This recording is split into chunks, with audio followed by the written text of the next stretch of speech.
Hi, Diva. It's Rachel. And Jordan. Yeah, hi. Quick question. Why are you not spending your Venmo balance? Yeah, we're concerned. You can, buy stuff with it. Ugh, you love buying stuff. And earn cash back on eligible purchases. You love purchasing eligible things. So the money your friend sent you yesterday, that's today's ramen or rideshare or eye patches. The skincare kind, not the pyro kind. Spend with Venmo, then you can earn cash back with Venmo Stash. Venmo Stash bundle terms and exclusions apply. Max $100 cash back per month. See terms at venmo.me/stash terms. ID verification required to use a Venmo balance. Listen, all you New Yorkers. Taxi. Okay, man, we're looking around. This is the 77 WABC minicast. Breaking news. And just a few moments ago, the White House confirming that J.D. Vance, the vice president's trip to Iran for nuclear talks after this memorandum of understanding has been signed by the president. Well, J.D. Vance's trip has been canceled for now. So what does that mean? Also, President Trump going to Camp David with some intelligence briefings this weekend. So is something up? We know that the supreme leader, the new one who's there now, Khamenei, the son, who we haven't seen, is coming out and saying, I agreed to this essentially reluctantly, but then also slamming the United States too. And so far, we haven't seen any aggressive action from Iran. But President Trump said the U.S. military is locked and loaded if there is some sort of violation. So this is going to be a very bumpy ride. But I commend President Trump for at least taking the journey.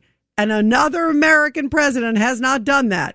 No other American president sent the B-2 bombers in last June. No other American president did the pounding that this president has done over the last few months. So I give him a lot of credit for that. And here is J.D. Vance today at the White House briefing saying that the threat from Iran is essentially gone. Take a listen. The nuclear weapons program is destroyed. It is gone. If the Iranians decided tomorrow to build a nuclear weapon, they simply don't have the capacity in order to do that. What we're trying to ensure is they don't rebuild that capacity, not just a year from now, 2 years from now, but many, many years from now, so that our children never have to worry about a state sponsor of terrorism having a nuclear weapon. And I believe that's why President Trump did this. He absolutely has always said that Iran cannot have a nuclear weapon, that he will do everything in his power. And then he also said if he hadn't done those B-2 bombers, remember last June, that they were literally like 2 or 3 weeks away from a nuclear weapon. Can you imagine again if it was President Biden or President Kamala Harris dealing at this point? They would have said, don't. Remember? That was Biden's line to Russia. Don't. And then, of course, Russia went into Ukraine.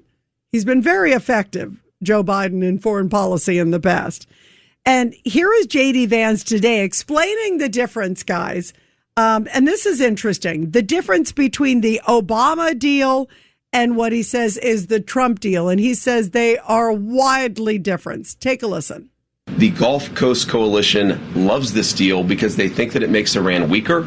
They hated the Obama deal because they thought that it made Iran stronger. They know more about this, and they have more to lose than anybody, including the United States of America, so I trust their judgment. The second thing is where the deal came from. You have to remember, in 2015, Iran had built a sophisticated nuclear weapons program with a nuclear weapons stockpile. So the perspective that we came at as the United States was, you already have a really nice nuclear program. We're going to bribe you with American money in order to stop it. Our perspective and where we're coming at it is we already destroyed your nuclear program. And so if you promise and show verifiable pathways to not rebuild it, then we're willing to give you some sanctions relief and things like that. So it's a fundamentally different perspective. Now, there are all these substantive differences as well. The Obama nuclear deal allowed enrichment. Ours will not. The Obama deal allowed the accumulation of stockpiled weapons-grade material. Ours is actually leading to the destruction of that stockpile of enriched material. So there are many differences. The Obama deal gave them over $1 billion of American money.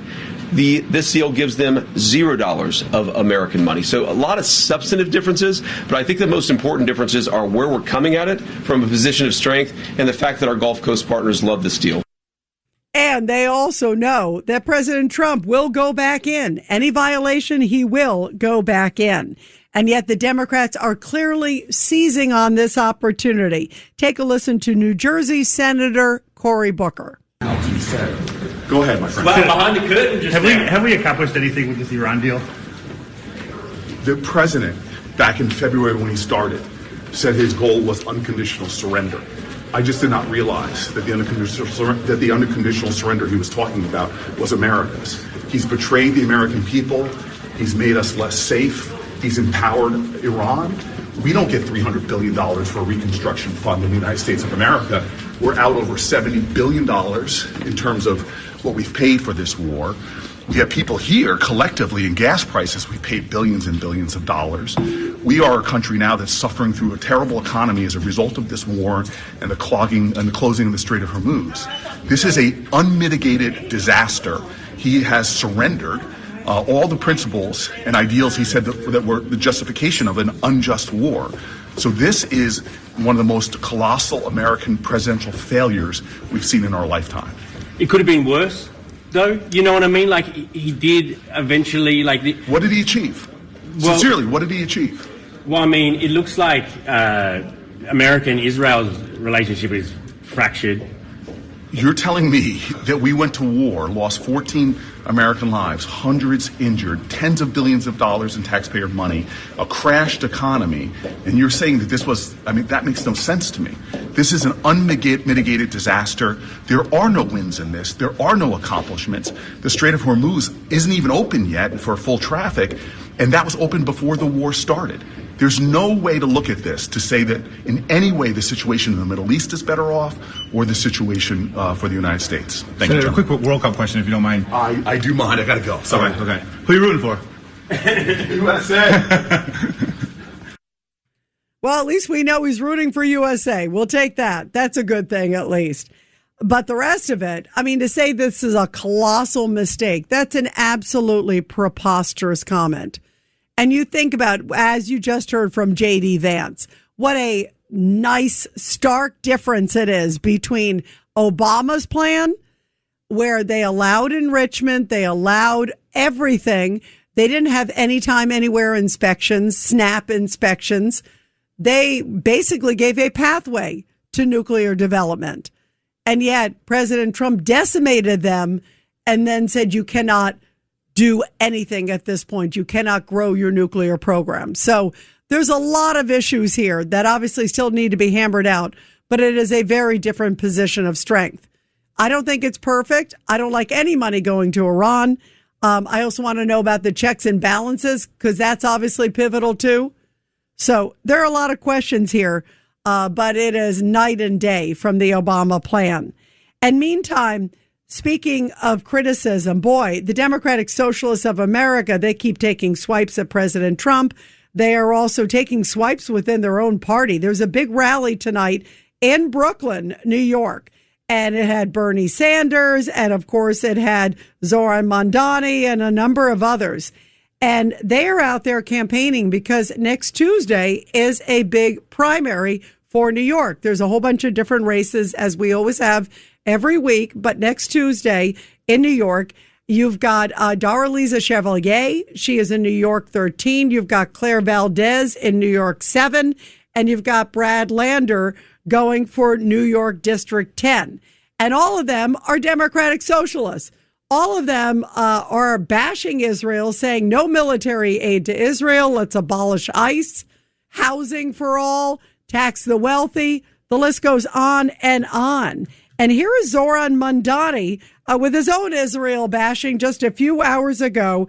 This is cut number 46.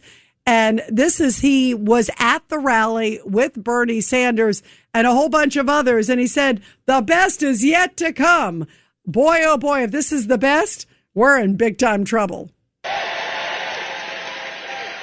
And we need that because, as Gramsci once wrote, the old world is dying and the new world struggles to be born. Now is the time of monsters. These monsters take many forms today. In those who fund television ads that blanket the airwaves with misleading and bad faith attacks about Claire, Brad, and Dari.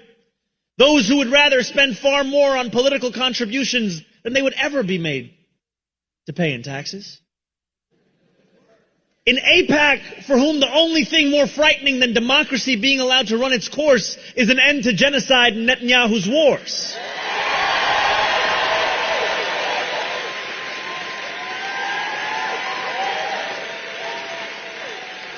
They move millions in dark money to accomplish a single goal, to preserve their power so that they can turn us against one another, instead of our leaders turning towards the moral change we all know to be necessary. In a politics that for too long has asked working people to lower their expectations, to settle for less, to become satisfied with small victories while our wages grow even smaller and our costs grow even larger. To resign ourselves to resignation, to accept the unacceptable. In the wealthiest city, in the wealthiest country in the history of the world, we need not live in fear of monsters any longer.